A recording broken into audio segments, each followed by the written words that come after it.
Looking for a great place for breakfast or lunch?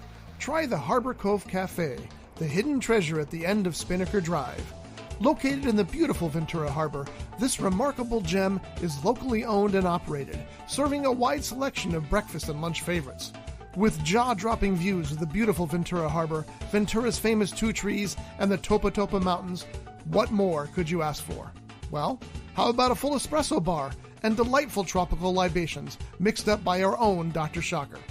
And with their pet-friendly patio, even man's best friend can enjoy the sights and sounds of this unique destination. Pair all of this with the delicious food offered here, and you've got a match made in heaven.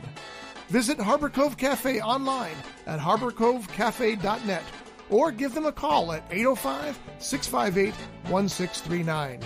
Harbor Cove Cafe, located at 1867 Spinnaker Drive in the Ventura Harbor. We'll see you there.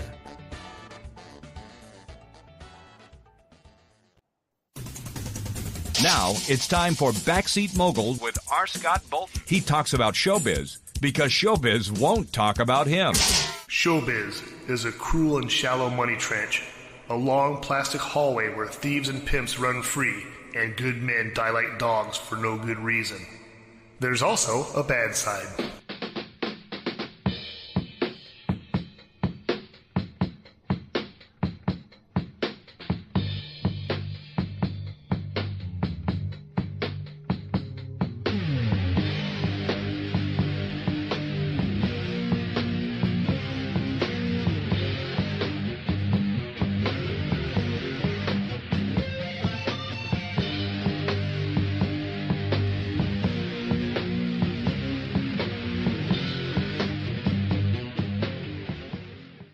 This is the Backseat Mogul Show live here on Rough Edge FM. I am R. Scott Bolton. I am the Backseat Mogul, and this is the show where we talk about show business. Sitting to my right, none other than Johnny D. Johnny, good morning, sir. Good morning, Scotty B. How are you? I'm okay, man. I'm okay. Had a nice, delicious breakfast of very greasy tacos from Jack in the Box. Thanks, Jack in the Box. They were definitely greasy. They were good, too. I've never had a greasy taco that greasy from any fast food place. It was so good. It was so good. I mean, I've had greasy tacos in like at Yolanda's.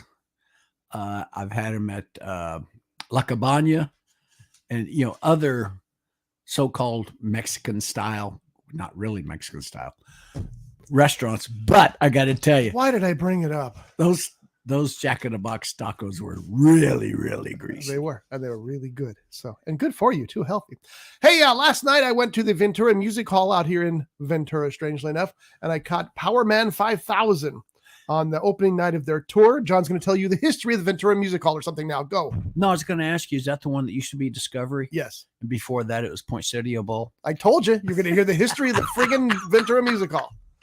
Thanks, John. Yeah, I can remember. Oh my God! Back in the 70s, and the backside of Poinsettia Bowl, there was it was like a theater, for plays, and we saw the Corvette Club with her. We saw same time next year. It was excellent.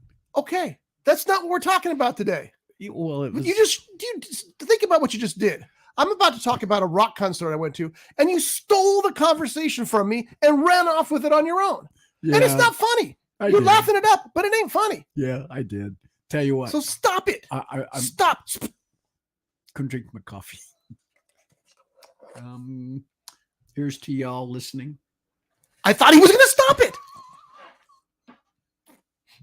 So anyway, I can't turn off his microphone and his camera. So anyway, last night I went to see Powerman 5000. How was it? I'm sorry. I'm trying to. You're trying to get fired. No, is what you're trying to get. To redeem Johnny, myself. I've fired you before. I will fire you not again. From this show. No, but I have fired you from another show. Yeah, so keep that in mind. Okay, wait a minute. Do this. I want to see that. Keep vein. I can't keep it in mind. So last night I went to see Powerman 5000 at the Ventura Music Hall, which you've heard the entire friggin' history from John. All right. Which has nothing to do with what my conversation was going to be. I was a little worried because I've been a fan of Powerman 5000 for a long time. I didn't realize how long until Spider, who's the lead singer for the band and the driving force behind it, told us how long it had been. It's been a freaking long time. But I was concerned because I found out that the show didn't start till 9. Doors open at 8. Show starts at 9. 2 opening acts, a band called Uncured and a band called Julian K. I thought this show's going to go till 1 o'clock, but it didn't. The sets were almost alarmingly short for the opening acts, at least. Uncured was up first. I've never seen this band before. I've never heard of them before, but now I'm going to hunt them down because they put on a great show. They were not only had good music, performed well, but they had a stage presence that was really impressive. So I became an instant fan of Uncured. Julian K was up next. More along the line of the music of Powerman 5000, which is, it's not industrial rock, but it's almost punk rock infused with industrial. And Julian K was along those lines, which is expected because they are members of Orgy, former members of Orgy that have gone out on their own. So Julian K, another terrific opening act there. Both those bands played about 20, 25 minutes. Not a lot of time for those performers. And they got the crowd rolling, though. They got them all heated up. Powerman 5000 finally took the stage, and any band that can jump straight up and down for a full hour set has got my vote. Those guys, they know how to put on a rock and roll show, and they played a lot of their hits. They played a lot of deep cuts. They played 2 encores at the end of the night. The audience was eating it up. But the best thing, I think, was watching Spider, again, the lead singer and the driving force of Powerman 5000. That guy was eating it up. He loved the fact that he was on stage. He loved the fact that despite the fact that the theater was probably less than half full, these people were just rocking out with him and getting into it. So it was really cool to see him up on stage enjoying that. And we had seats actually this time. We paid for a table, which is nice because you have a base to go to. But I'm telling you, when you go to the Ventura Music Hall, you need to go down into the pit. You need to be hanging out with the people who are really getting into the music. And that's where I was, despite the fact that I was probably the oldest guy there. But it's not the first time. You know, I'm just an old rock and roller. I'll go to these shows. As a matter of fact, when we walked up to the theater, there was a couple of women out front talking, and one of them looked at us and went, "Old guys, I love old guys." Oh, yeah, that's great. Thanks, sugar. Her name was Ember, and she was actually pretty cool. Ember was having a good time out there at the Powerman show, and she kept coming back, "Old guys," and punching us in the back and stuff. She was hysterical, but it was a great show. It was the opening night, first night of their tour. So I'm glad to be able to tell you about this. Go out there and see Powerman 5000. It was really a great show. And the opening bands were of the highest caliber. So Uncured, especially, I was a big fan of Uncured by the time that they were all done. Now, here's one caveat. Music sounds different live than it does in a recording. So keep in mind that, what you hear at a live show may not be what's on the record. I'm not saying it is in this case. I did buy a CD from Julian K because they made this plea about how if you want to support us, buy something from our merch table. That's the only way they make money. Makes sense, So I did. So I bought their CD there. It was a little steep, but I still paid for it because it was help support the band. $20 for a CD. Well, we've done that before. Concerts that we've seen at the Ventura Theater, where they'd have a little table set up. Oh, everybody does that everywhere. Mm-hmm. And there was a time when the venues were charging the bands a portion of their merch, which I never thought was fair. You've got a band playing that you don't take part of their merchandise sales. I agree. And a lot of big name stadiums and venues now are not doing that. They've decided to step away from that. That's a good thing. The bands need the money more now than ever because you can't really sell music. You try to, but it just gets downloaded free somewhere. If you've got a big name like Eagles or Rolling Stones, the Stones, exactly. U2. No, not me. I'm not a band. Good one. I've bought merchandise at their events, and I don't know if when I got Eric Clapton, I got a really nice Eric Clapton shirt when he did. Do you remember a few years back in the 90s, he did a tour with Elton John, and they'd alternate who would open. I would just like to remind folks we were talking about Powerman 5000, and John has taken us to Eric Clapton and Elton John. Yeah, go ahead. Well, it was at Dodger Stadium. Now, whether the stadium took a percentage of the merchandise, I have no idea. But it was Eric Clapton, and I bought an Eric Clapton shirt in the stadium. So it wasn't something I bought bootleg. Even though it's tempting to buy bootleg. Yeah. Bootleg merch is cheaper. It's cheaper in quality. But sometimes they're better shirts. It's kind of funny how that works. Yeah, but I'm not even talking about those bands like Elton John and the Eagles and Rolling Stones. I don't know how their merchandise deals are, and they got power to say no. If Rolling Stones say, that we won't sell merch. They don't. Do they need the money? No. But it's the smaller bands like the ones I saw last night, like Uncured, Julian K, even Powerman 5000. Take 10% of their earnings from their merchandise, and you're hurting them. Yeah, they got to get to the next show. They got to get to the next gig. So I'm glad that that's kind of going away, because it's like the what do they call them? The resort fees at a hotel. Thank God that California's going to stop having them. Newsom signed a bill to wipe them out. Get rid of them. They're stupid. It's not going to affect Vegas, which is where the worst problem is, but at least somebody's made a move against that kind of stuff. And I don't care if the room's $69 and the resort fee $60, then tell me the room's $129. Don't tell me the room's $69 and don't forget about the $60 resort fee. That's BS. Now, as far as I know, used to be the only 2 resorts that were in Vegas were down on Fremont Street. That was well, you need to add some more clarifiers to your statement, because there's a lot more than 2 resorts down on Fremont Street. I know that, but these 2 were not charging a resort fee. Yes, Four Queens is one of them, and I think Binion's was the other one. I don't know, which I believe owns the Four Queens. Maybe. I don't know. I've never stayed at Binion's, but I always stay at the Four Queens because of that. And not because the room's any cheaper, because it's not. But at least they're not lying to me about how much it is. Our rooms are $69 plus the $50 resort fee. Well, that's the same price as Four Queens. Why would I'll just go someplace where you're being honest with me. Well, I heard recently, I don't know how true it is, that there are now at least 4 hotel casino resorts that are no longer charging resort fees in Vegas. But I also heard that you can request not to pay the resort fee. And if the manager so chooses, he can do that. The odds of that are very slim. True. Very slim. But yeah, for what they make on the tables and the slot machines, why are you guys charging? Because they can. It's the same story as Disney. Disneyland is the most expensive it's ever been. It's tragically expensive. But you know why?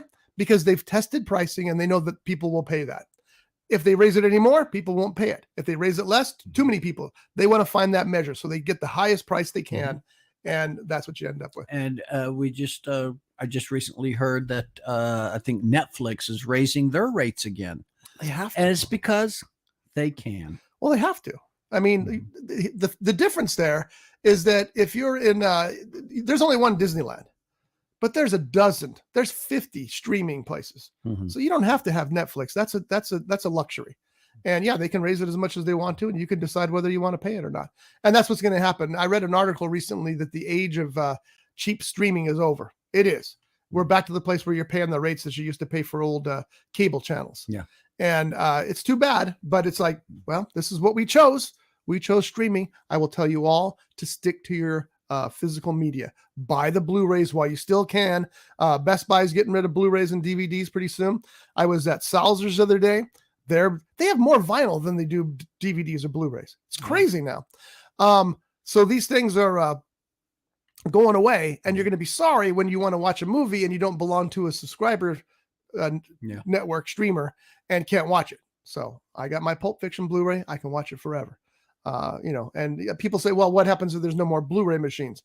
Well, there's still 8-track machines being made. So, people, you can find one. My guess is, as long as Sony keeps making PlayStation, you'll be able to play your Blu-ray. The new PlayStations don't have a drive in them. I mean, you can get one with a drive, but they have one that doesn't have a drive. So yeah, everybody's watching movies on streaming and downloads now. And That's fine, but it's the same thing. If you buy a movie from Amazon, are you really buying it? No, True. because if Amazon loses the rights to it, that goes away. Speaking of Amazon, I'm getting ready to buy I shouldn't have brought up Amazon now. No, a portable Blu-ray machine that I can plug into a laptop. Yeah, I'm going to do that too. It's time for me to get one. I've had a DVD-ROM for a long time that burns CDs and burns DVDs. I don't use it for that. I use it for the opposite. I usually use it for ripping. And I want to be able to do that with a Blu-ray too. And they're not too expensive. I've seen them for as cheap as $50 and as much as like $300. Oh yeah. But don't get the cheap one. Go medium at least. Well, I found it's not a Blu-ray, but it's a CD, DVD, plus, minus, whatever. Most of those drives these days are all those things. Yeah. Not Blu-ray, but everything up to you DVD. Can rip, you can copy, whatever. And it's like you said, it's just under $50. Oh, you can get that cheaper. And the same you can get it for like $25. Oh yeah. Well, this is a Hitachi. And I'm thinking, okay, that's a really good name. I'll tell you what, I got an LG about 4 or 5 years ago, and that thing's still pumping along. It works great. It literally cost me $23. Is it a portable? Well, it's an external, so yes, it is a portable. It plugs into the laptop. Yeah. Right. Yeah, it doesn't go into it doesn't slide into your computer slot. It plugs in with a USB port. Yeah. So you don't have to plug it into the wall for power. No. Well, that's cool. You just plug it into USB port and it lights up and you do your thing. Yeah, it was $23. Now, I did get one that, unfortunately for me, I didn't read the small print. I got it so it would work on my my tablet. It don't work on tablet. It's got to be computer. But the one I'm going to get, the Hitachi one, does work on tablet. Really? I've never heard of that. That's interesting. And now send me the link to that when you get a chance. I will. It does say Android tablet. Okay. Now I can only presume it would probably work on Apple. No, it's an Android. It will not work on Apple. Oh, okay. That's the whole point of them saying Android. It might work on your Amazon tablet because your Amazon, if you have an Amazon Fire tablet, which is what? No, I have a. What's not? I have a Samsung Android tablet. Okay, so it'll work on yours then. That's one of the things about back to Powerman 5000. Actually, the band Julian K. When the show started, the drummer came out, and that drummer was amazing. That guy, man, he was incredible. And then the lead vocalist came out. Unfortunately, he had some problems with his microphone when he first came out, so we didn't hear any of his vocals for the first song. We did, because you could still hear the man screaming over the thing, but it wasn't like it was supposed to be. And then the guitarist came out. That was it. The rest of the music was all programmed because they're an electronic band, so they had to program.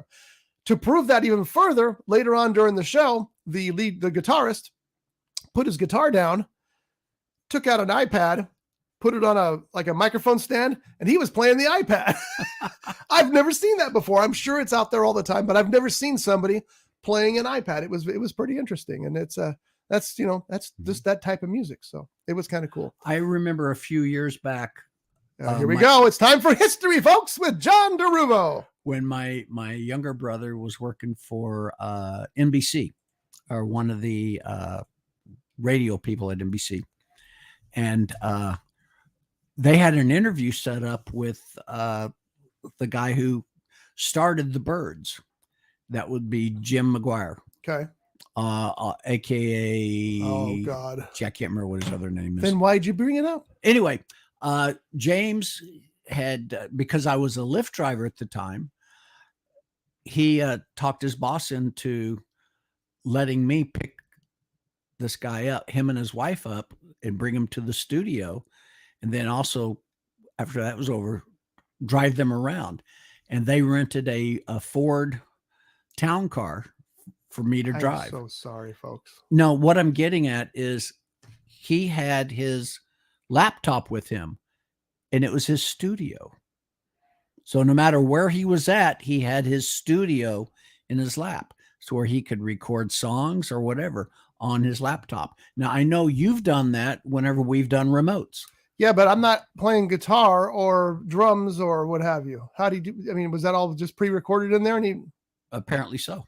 But he was basically mixing. I was amazed at what at that time, freaking incredible. Yeah. At that time, because this was back in the 90s. 40s. Oh, sorry. Back in the 40s. They didn't have laptops in the 40s. They had laps. Barely. With tops. Okay, anyway. All right, so anyway. No, what I'm getting at is the fact that this guy, Powerman 5000, is playing his... No, Julian K, who was an opening act for Powerman 5000. Correct. You got it. I was... yes. Took you time to get there, but you did get there. Yeah. Anyway, if Powerman 5000 comes your way, go see them. It's a great show. They have some great music, and they've been around a long time. He reminded us a couple of things. He reminded us last night that some of the songs they were playing were 25 years old. And he goes, and I love it because you guys are acting like it's the first time you've heard them, like they're brand new, which is true, man. People were very excited to hear it. The second thing he said at one point, he goes, all right, let's see my old people out there. Who are my old people? So I'm raising my hand up. And he's all right, let's hear my old people scream. So we're all screaming. And he goes, you'll probably remember this one. It's from 1998. All right, we're old one. But anyway, great show. Powerman 5000 on the road. Go check them out. And especially if Uncured and Julian K are opening for them. And I think they're on the whole tour. Very good stuff. Julian K is from someplace. I don't know where. Uncured is from New Jersey. Yeah. And apparently they drove all the way out from New Jersey to do this tour with Powerman 5000. You sounding more and more like me. No, I'm not. Do not ever say that to me. Hey. What's your name? I don't know. All right, John has a can of something that he's been threatening me with. He's going to threaten me with it directly right now. Oh, Beanie Weenies. Beanie Weenies, folks.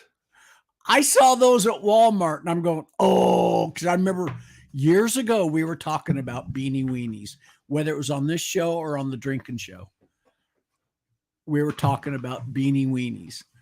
So I'm going to get that for Scotty, and I expect you to open that on your last day of work.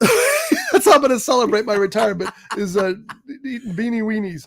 I think maybe I'll open this on my last day of work. My chunky beef stew from Vaughn's. This is at least 20 years old. Oh, it's got to be longer than that. It's the studio. This has gone to every studio that we've ever had here at Rough Edge, and it just sits in the drawer, and it's kind of our lucky piece. Yeah. And anyway, didn't you also have? I am taking bids on this, by the way, if anybody wants to buy it. He'll sign it. I will sign it, sure. And as a matter of fact, if the bid is high enough, he might throw in a couple of R. Scott Bolton books, which are available on Amazon.com. If you have Amazon Prime, it's free delivery. And Scotty's latest book is Death in the Mogul. And with this being Halloween, you can also order Neath, which is a very spooky... Neath, the story of a haunting. Yes, it's really good. And then there's The Demons in Dead Dick. Oh, my favorite of all R. Scott Bolton books. Don't get me wrong. I have thoroughly enjoyed all of Scotty's books that I've been privileged to proofread and get the finished product. But my favorite is Dead Dick. John is a quality control reader, by the way, in case you were wondering what he meant by that. So if you're in Santa Paula, go to Bank of Books on Main Street and say, hey, I heard you have R. Scott Bolton's books. And you can get them there. Hopefully we'll be able to get them at other stores in Ventura, on Main Street in Ventura. But like I said, Amazon.com, you can order all of R. Scott Bolton's books. Some of them might even be available on a Kindle download. All of them are available for the Kindle. All of them. More people buy Kindle than they do regular books these days. Yeah. And by the way, I might as well, I'm starting a new book November 1st for November Novel Writing Month. Every year for the past 11 years, I've done this. This year's book is called Miser Hills, and I'm going to premiere the cover right now. You ready for this? Sweet. There's my new book, Miser Hills. Miser Hills. It's basically a crime novel, but it's more about the novel about a community. And Miser Hills won't be available for you to read for about 2 or 3 years, but I'm going to start writing it November 1st, and I will finish it hopefully by November 25th, because I want to enjoy my Thanksgiving. Now, but if it's done, it's done, but we'll see. One of the things I really enjoy about R. Scott Bolton's books is the fact that a lot of them take place in and around, in some form or faction, of Ventura County, California. When I write about Ventura, Ventura is a character in the book. It's used as it's much like the Enterprise is a character in Star Trek. Now my question is this one? It is not. Oh, it is not. Okay. So it's going to be a little bit different. It's a whole new community and a whole new. It is based on a real town, but I'm not going to tell anybody the town that is. Okay. They can wait and figure that out for themselves. Now, didn't you also write a book, which I don't think you've released it yet? It was about a plane crash. Well, it wasn't about a plane crash, but there was a plane crash in it. Yeah, that was Losers Weepers. Yeah. And I have not released that yet. That's actually my favorite book that I've written. I think that's my best book. If people ask me, what book do you think is your best book? I would say Losers Weepers. And Miser Hills will be a little bit like Losers Weepers. It's not going to be a continuation like the Brace Heller series. It's not going to be based in Ventura like most of my books, but it is about a different community and a different group of people. Yeah, it's very much like Losers Weepers, like I think about it. Now that I think about it. Interesting. I quite enjoy Losers Weepers. It's my favorite one. It's another crime novel that does involve a plane crash, but something else. All right, we're going to jump to one more thing. I guess we're not. I'm waiting patiently for my rough copy of Bowling Bag. Bowling Bag in the Backseat. I'm looking forward to proofreading that one. Yeah, I'll get to it soon. I'm trying to get winding down from work because I only got. Hold on. I got 3 months, 1 week, 2 days, 14 hours, 24 minutes, and 26 seconds left before that. And then I'm going to start focusing really heavy. I can't wait to be able to get up in the morning and write for 4 hours straight. I can't wait. So I'll be doing that a lot more seriously when I retire from my day job. Not retiring from the podcast, folks. Sorry, you're stuck with me. But I will be retiring from my day job, which I've worked at it'll be 14 years when I retire. Wow. Has it been that crazy. Long since Bert died? It has been. Wow. Crazy. So, all right. So what we're going to do now. Oh my God. That means it's been 14 years that I've been in that. Okay. Sorry. Yeah. Anybody could tell that by looking at it. No, that's true too. But one more that I'm patiently waiting for, which I was fortunate enough to proofread, and that was Miller and Breeze. Yeah. Miller and Breeze needs some work. It needs some work. Not much work, but it does need some work. And again, when I have time, when I'm retired, even though everybody says you think you're going to have time when you're retired, you have less time than when you were working. There's no way. 9 hours of my day are sopped up with work. How could I have less time when I have 9 hours free? That's just not going to happen. You're going to start pickleball, aren't you? I'm going to play pickleball. Yeah. I'm not going to play it a lot. My wife plays 4 or 5 times a week. I might play once a month, but yeah, I'll play. Pickleball's fun. And it's a good exercise. So, anyway, so we're going to get to our list of the bloodiest / goriest movies of all time for our Halloween portion of the show. These are movies that are just known for their splashy goriness. And, goriness doesn't necessarily equal scariness, but it is fun. It is fun, especially when it's done so over the top that you laugh out loud at how comical it is. And so that's what we're going to talk about. The 15 bloodiest, goriest movies of all time, according to a list I found on Internet Movie Database, which I kind of tend to agree with, by the way. But before we get to there, I'm going to recommend that you go to uncuredband.com to check out more about the band Uncured. You go to juliank.com to check out more about the Julian K Band, and also powerman5000.com to learn more about Powerman 5000, who were terrific last night at the Ventura Music Hall. All right, Johnny, when you think of bloody, gory movies, what do you think of?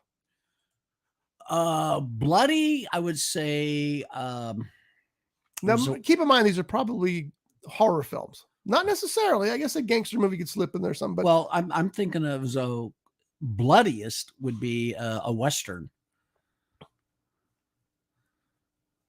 You don't watch a lot of movies, do you? Well, This particular one was very bloody. Which one? Ernest Borgnine was in it. The Wild Bunch? The Wild Bunch. You wanted me to say that because you forgot the title, didn't Yes, you? I did. And as soon as I said Ernest Borgnine, just before you said it, it hit me. I was so excited the other day. I was at Salzer's and I had this gift certificate I needed to use.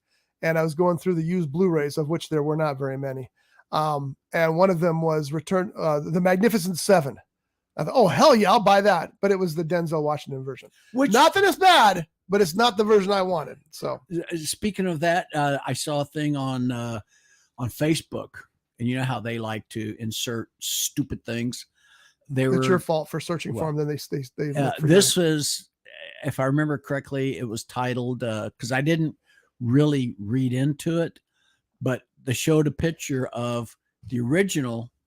No, not the original.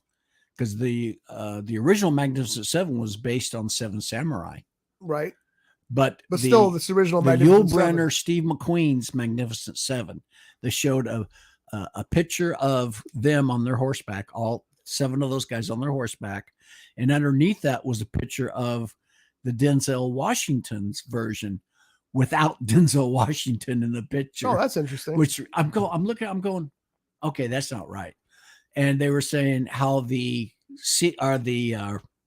sequel, but the redo, what sort I'm looking for? The reboot? Yeah, the reboot, thank you, was not as good as the original. Well, I agree, but I thought the Denzel Washington version was very good. It was fine. Yeah, there's nothing wrong. It wasn't a classic like the first one was. That's the difference. One's a classic and one's not. And that's okay. Exactly. There's nothing wrong with that. But I'm going...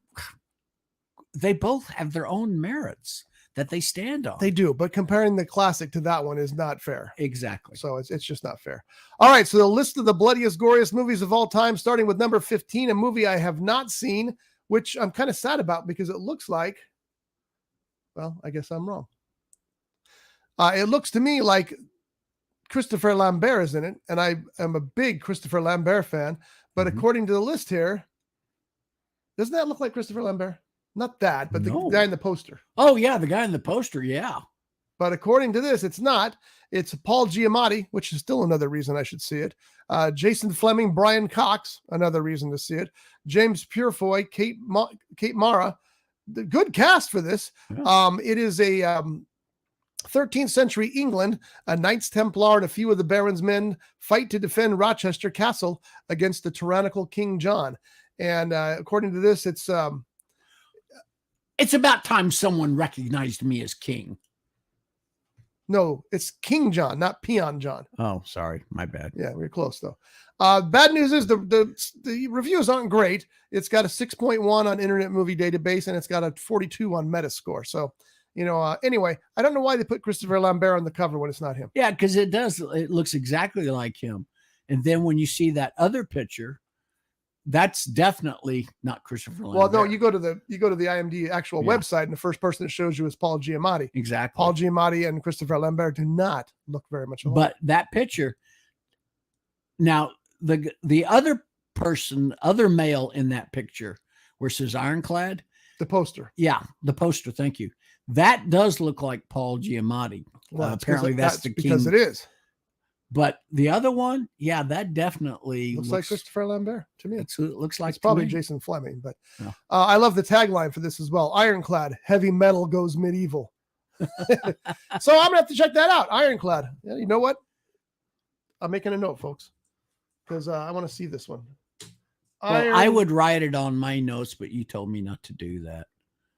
There's no point to somebody listening to the show if they're if they got all the title, everything in the notes. Show notes, yeah. Number 14, one of my favorite movies of all time, a Reanimator from 1985. Let me tell you quickly my Reanimator story.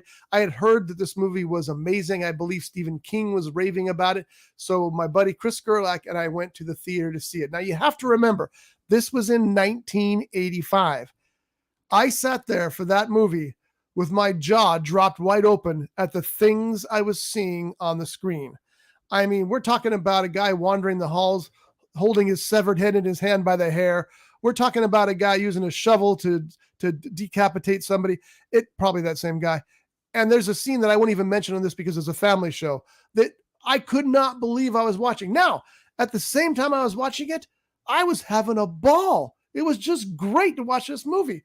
So yeah, Reanimator definitely qualifies as one of the bloodiest, goriest movies of all time, and much better score, by the way, 7.2 on Internet Movie Database, and Metascore 73, way up there. Have you seen Reanimator, Johnny?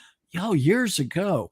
Didn't they do a sequel to it? Several sequels to it, yeah. Stuart Gordon directed the original. He was one of those guys who made just the ballsiest movies you could make. He was an amazing director. I've read that he passed away a couple of years ago. It made me very sad. The stars were Jeffrey Combs, who's still around and still doing good work. Oh yeah, he the TV show, the Star Trek series Enterprise. He played a Andorian. Yes, he did. I'm glad that you finally remembered all that. Well, all right. I almost couldn't remember the name of the show. I was waiting for you to screw it up again, but you did good. Number 13 is something I have not heard of. It is the story of Ricky from 1991. It says here, Ricky O, a young man who has superhuman strength, is incarcerated in a private prison where inmates are treated like slaves. He is forced to use his unstoppable form of martial arts to destroy the corrupt officials and their lackeys. Now, looking at that poster, it looks like it's animated, doesn't it? Yeah, it does. Let's see if it actually is.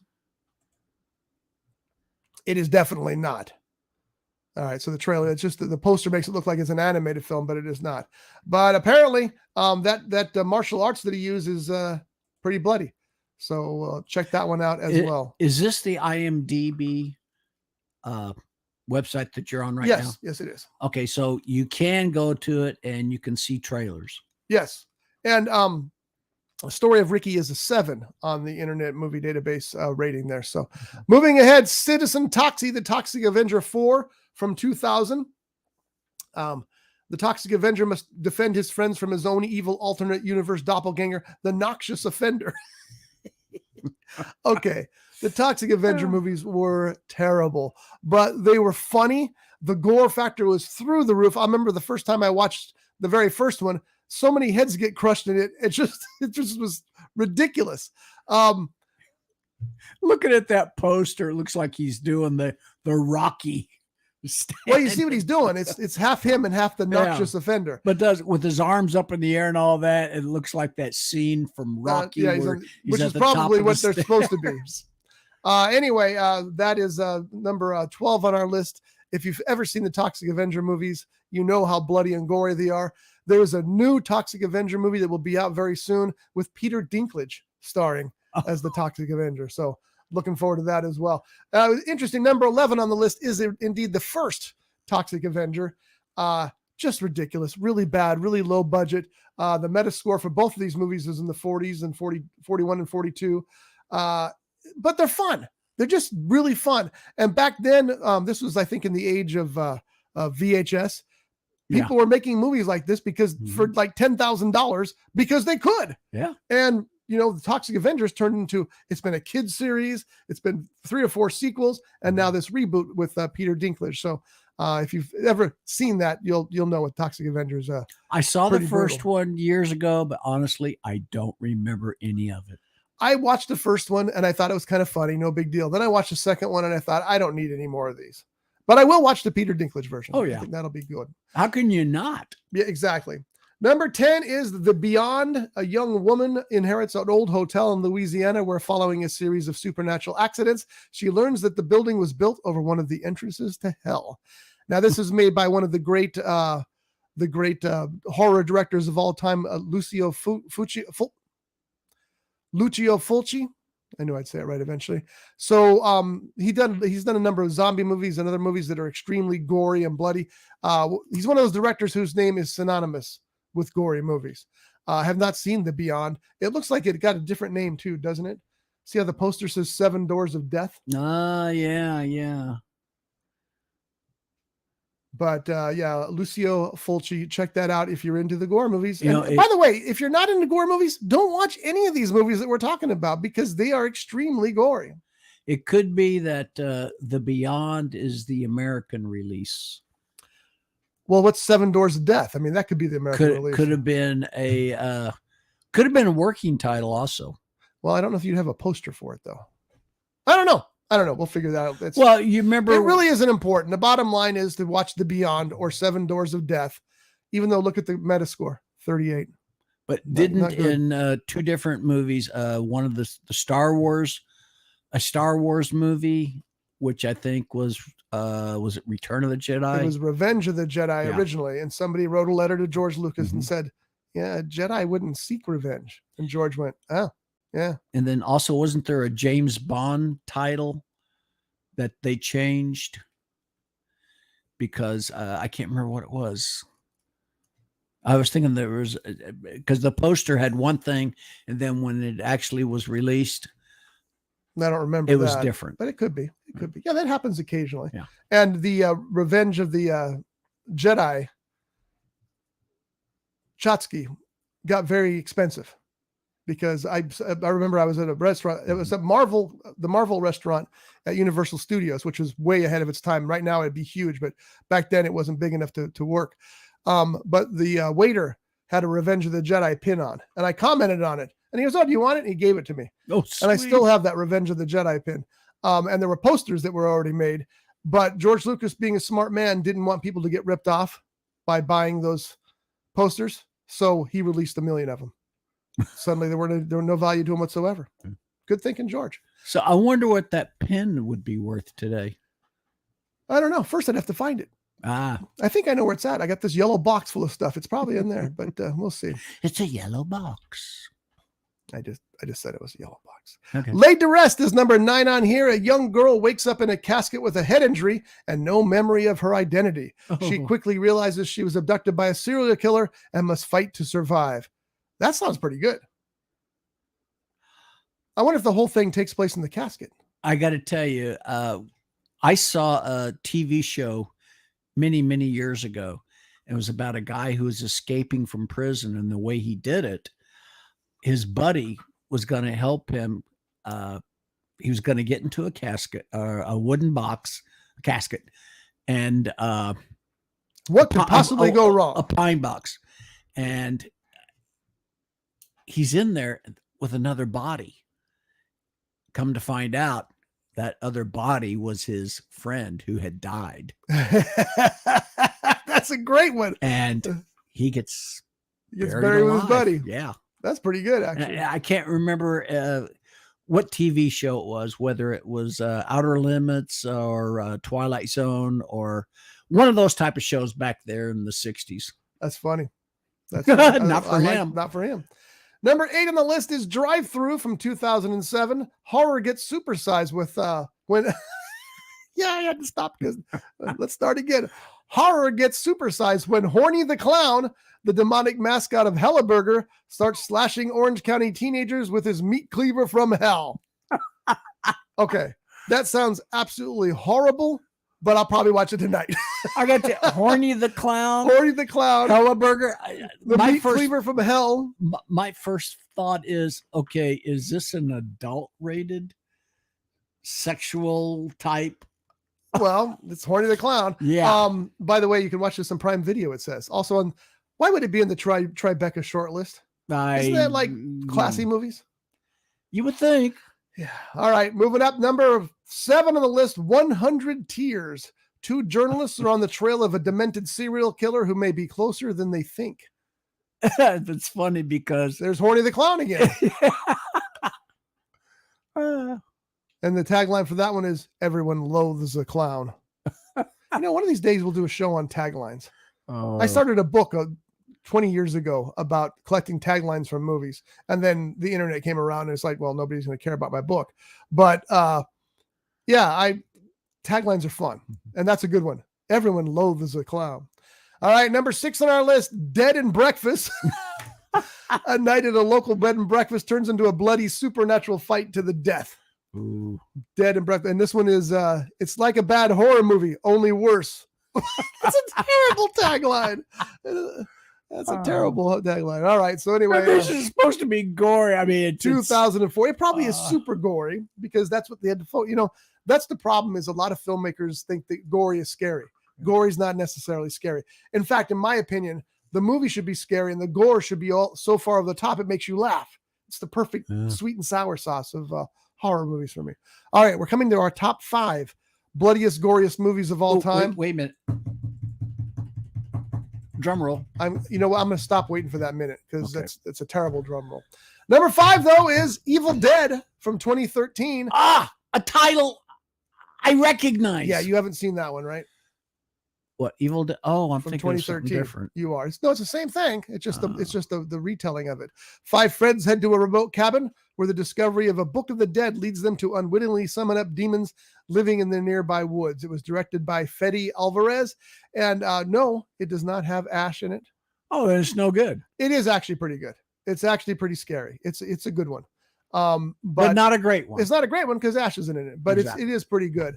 And it's funny because Bruce Campbell from the Evil Dead series, of course, recently was at a convention or something. And somebody asked him, I was thinking about going up and visiting that cabin.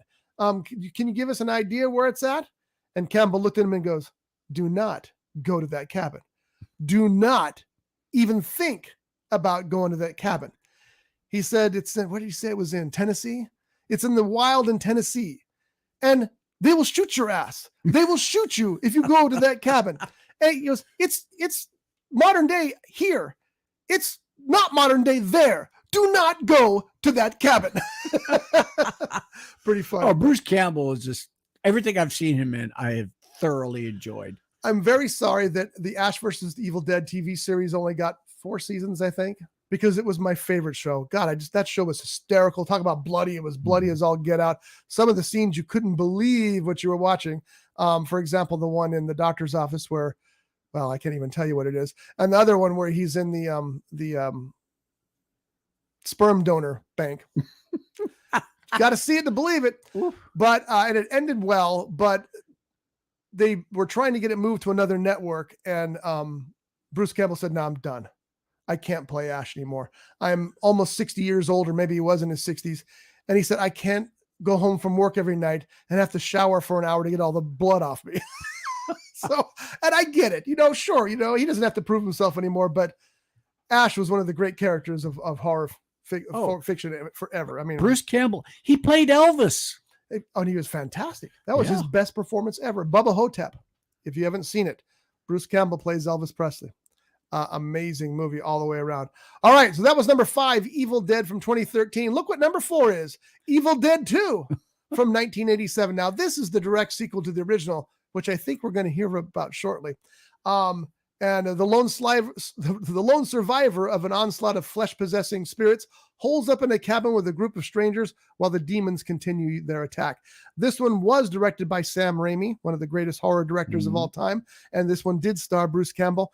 And the thing about Evil Dead 2 is that it also had some laughs, which you didn't expect. Right. And it was basically a retelling of the first movie because they wanted it to be a sequel kind of thing, but they couldn't get the rights to use footage from the first movie. So they had to reshoot everything. So we'll just make a new movie. But anyway, Evil Dead 2, number 4 on the list of bloodiest movies of all time. Number 3 on the list, of course, the original Evil Dead. 5 friends travel to a cabin in the woods where they unknowingly release flesh-possessing demons. Sam Raimi again, Bruce Campbell. I have a great story about this. Stephen King saw Evil Dead. I don't know where he saw it. And he said it was a great movie. And he says, let me tell you the story. 5 friends hole up in a cabin. 4 of them become demons. And then one of them finds a chainsaw. That's all he said. And that's it. You're in. Now the movie's not really like that. He kind of tricked us into going to see it. But there was a film festival in LA and they were having a midnight show of the Evil Dead. And I don't know how I talked Shelley into going, but I did. And so we were down there and I didn't know at the time, but Sam Raimi was in the audience. Bruce Campbell was in the audience. They were all there because this was their movie. They were on film festival tour, taking the movie city to city. And I didn't realize that I was sitting there among greatness at the time, because at that time, nobody knew who they were. And nobody was laughing like another movie we went to. Yeah, no. Evil Dead, though, is a classic horror movie for a reason. And they just recently did Evil Dead Rise, which, again, no Bruce Campbell, but man, it's good. They're just, the Evil Dead movies are pretty good.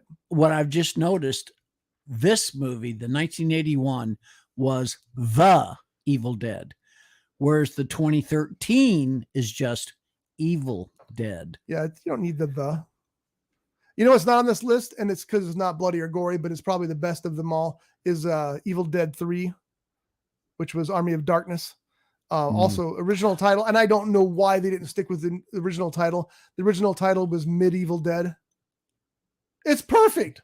What we were talking about earlier, how they changed the title. Yeah. There was no posters or anything of Medieval Dead, but that's the best title. I don't know. The studio changed it. I quite enjoyed that movie. That's one that's got the gore, the scares, and it's hysterical. They tell Bruce Campbell that he has to go to the graveyard and learn this and say this phrase exactly. And it's Klaatu Barada Nikto from The Day the Earth Stood Still. And so you need to repeat it. Nah, I got it. You need to repeat it. Nah, I got it. Leave me alone. So he goes to the graveyard and he's there and the ghosts are trying to get him and stuff. And he starts to say the phrase and he realizes he forgot it. And he's all, doesn't work. That's a great movie. That is a great movie. Now, the top 2 movies, John, I'm going to tell you that you're going to be stunned you didn't think about and shocked that, no, you're not going to be shocked that they're there because you should have known they were there. Because I looked at the list in advance. It's the reason I chose this particular list. Number 2 on the list is Bad Taste. I love that movie. That was so good. Peter Jackson's movie that took him 7 years to make, and you can tell because the characters age throughout the movie as you watch it. It is a story. Well, I'll read you the synopsis, and then I'll tell you the story. The population of a small town disappears and is replaced by aliens that chase human flesh for their intergalactic fast food chain. That's what it's about. The aliens have come to Earth to collect people so they can make them meat for their fast food chain. This is, at the time, it was the goriest movie I'd ever seen. Kind of puts a whole new spin on the term Jack in the Box. And it's hysterically funny. At first, you're not sure what you're watching. And then you just start laughing because it's intentionally funny. It's intentionally gory. It's dirt cheap. The special effects are bad. The makeup effects are bad, but they work. And it's just hysterical how funny this movie is and how great the concept is. This was the movie that went, who's this Peter Jackson kid?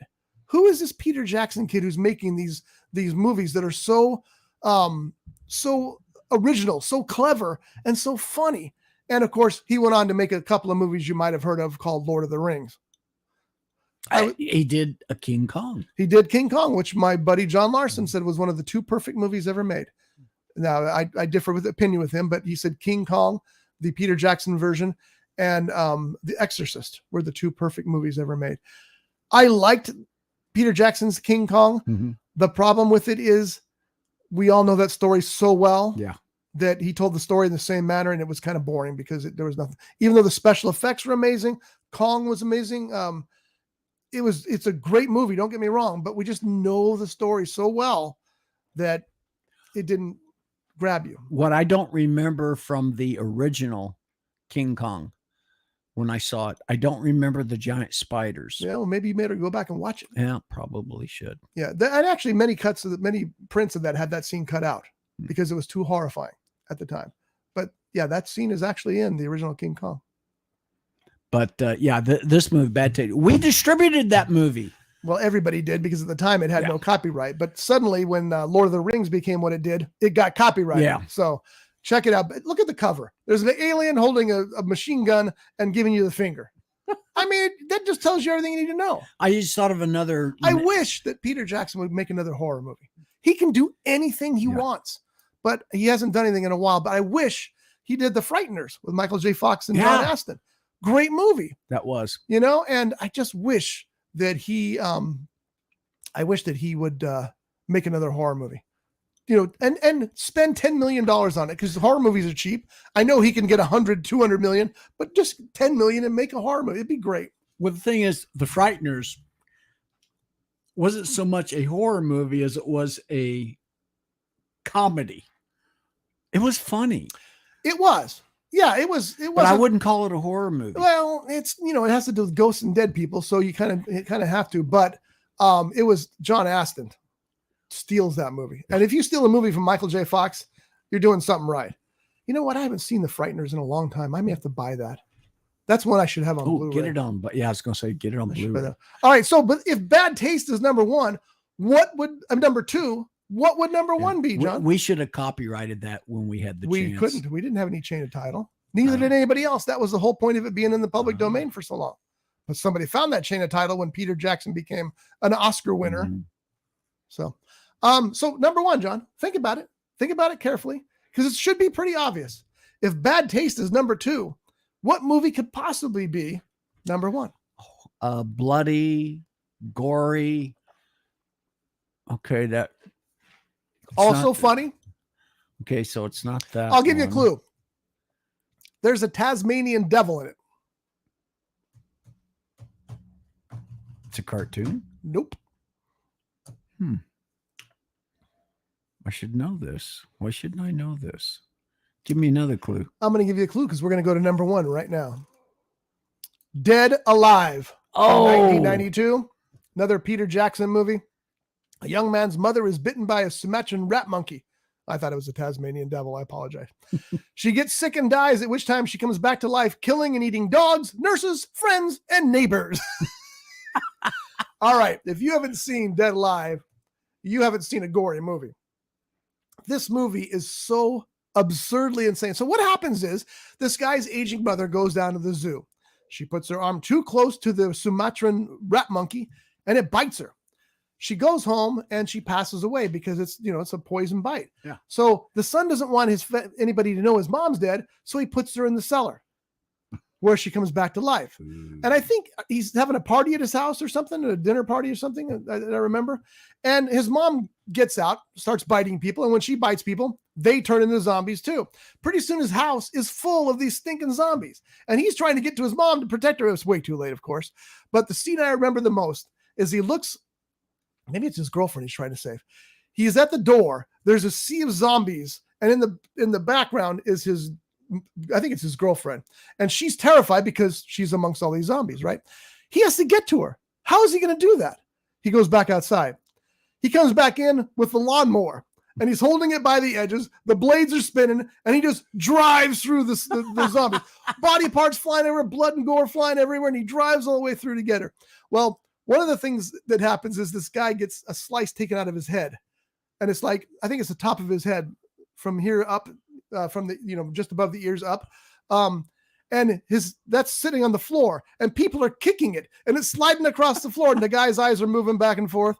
It is just a crazy movie, but it is so much fun and so well done and so ingenious and clever that see, Peter, make another Dead Alive. You can do it. You can do anything you want. You've got CGI at your command now. You didn't have that with Dead Alive.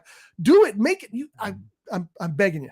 Please do that. Give up whatever you're working on now and do that. Peter Jackson's problem is that he's known for epics. Mm-hmm. And I think that he only wants to do epics. He needs to step back. He needs to step back and do a little movie again. And that's my advice. There you go. Peter Jackson from the Backseat Mogul Show. Make a little horror movie and remind us of all why we all loved you so much before Lord of the Rings hit the stands. We were big fans of Bad Taste. Oh, yeah, absolutely. Way before anybody knew that, before Lord of the Rings was a twinkle in Peter Jackson's eye. In fact, I think I might even have a VHS copy. I'm sure you do. Anyway, the movies I'm surprised aren't on this list are The Night of the Living Dead, Dawn of the Dead, Day of the Dead, all the George Romero movies, because they were all very gory too. In fact, I think gorier than some of the movies on this list. But were they bloody? Have you ever seen a Living Dead movie? It's been a long time. Yeah, they're very bloody. They're very gory. I think also that a lot of our blood and gore sensibilities have been toned down because of the Walking Dead series. Mm-hmm. The Walking Dead has been on 10 years now, 15 years. I'm surprised that I know of didn't do a Walking Dead movie. Now I know they've had Z Wars and what was the one that Brad Pitt did? Yeah, the World War Z. Yeah. That was about zombies. Yeah. But I'm talking about actual Walking Dead with those characters. Yeah, they've had so many spin-offs. I think they decided to go in that direction instead, because what are there now? 5 spin-offs, 6 of them? Oh, there's a ton of spin-offs. I thought there was just one. Oh no, there's the latest one is Walking Dead Daryl Dixon. And it's that's a series? Yeah, it's a whole series. So did the other one finally end? Yes, the original one ended.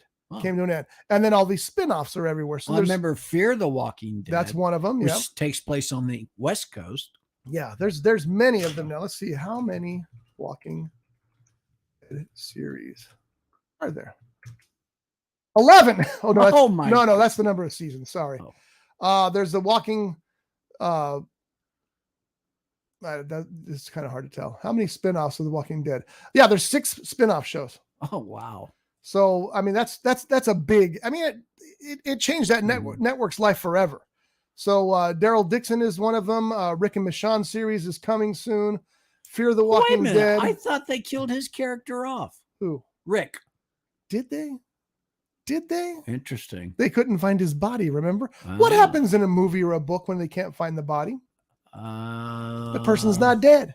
Well, I mean, Dallas did that when Pam wakes up and she hears the shower. What does it have to do with what we're talking about? Well, they killed Patrick Duffy's character off. He played Bobby Ewing. Yeah, but they killed him off. For a whole season. I know, but my point is... And they brought him back. They killed him off.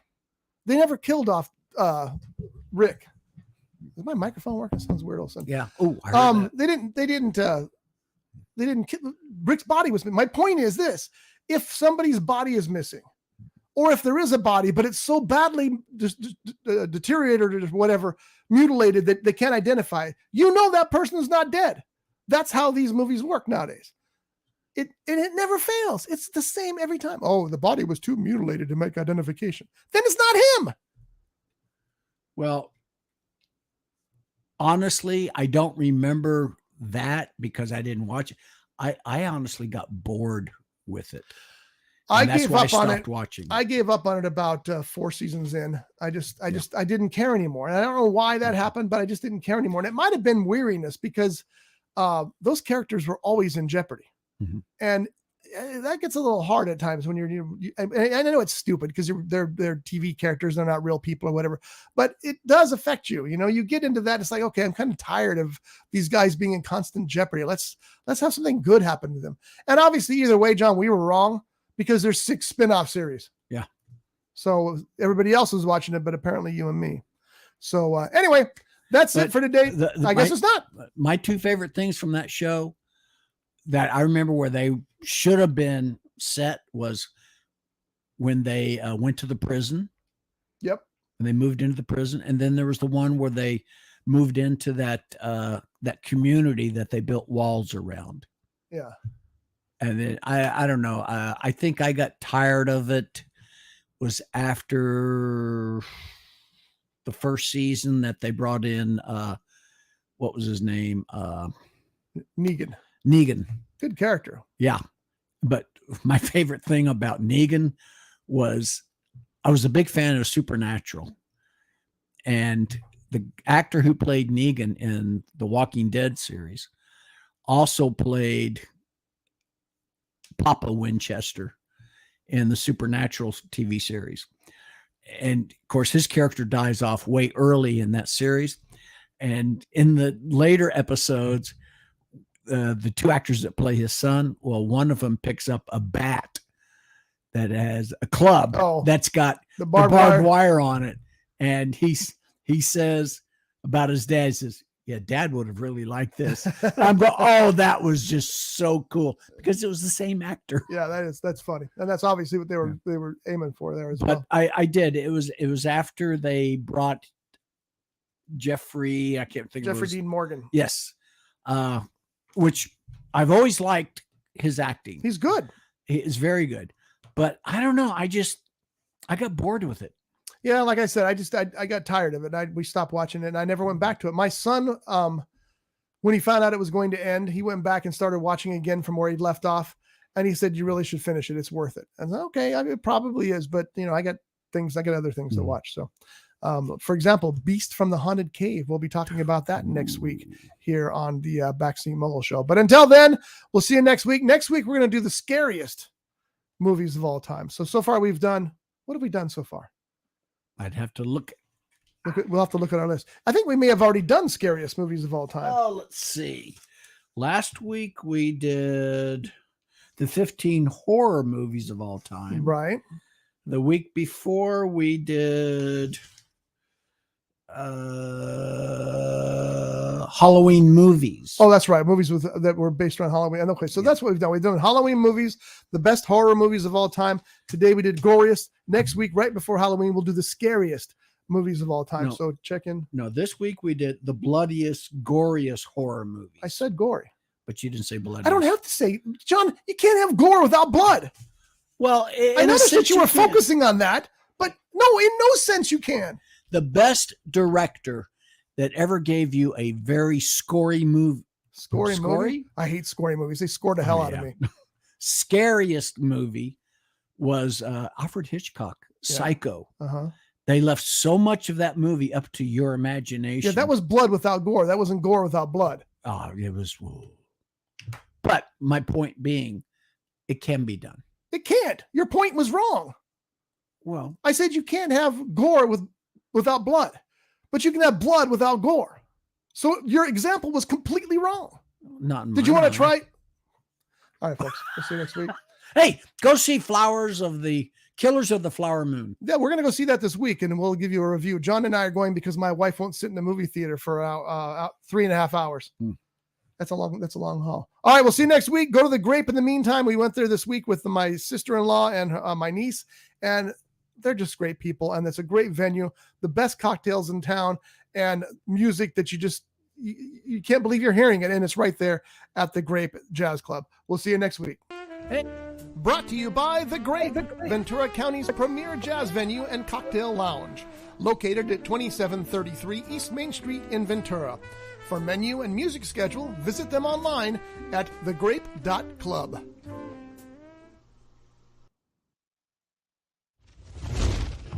This has been a Rough Edge Studios production.